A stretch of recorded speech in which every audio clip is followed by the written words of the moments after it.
Hello guys, el día de hoy estuvimos trabajando with the page number.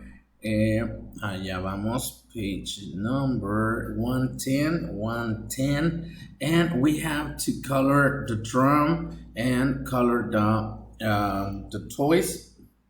And at the end, we are going to draw our favorite toy. Vamos a dibujar nuestro juguete favorito. Vamos a hacerlo. And we have here some toys. En clase ustedes me los pronunciaron muy bien. Allá en casa si no asistieron a la clase pues lo pueden practicar. Y tenemos este drum, doll, teddy bear, car, duck. Okay, we have some toys and then we have to draw the favorite toy. Vamos a dibujar nuestro juguete favorito en esta parte. Uy, acá arriba tenemos un Jojo. Ok. Bueno, esto fue lo que estuvimos haciendo el día de hoy.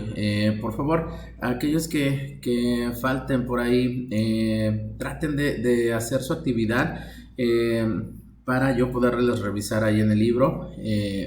O igual si me la quieren mandar a Classroom. Muy bien. Así que, bueno, nos vemos.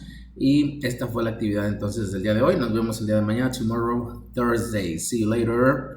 Bye, bye.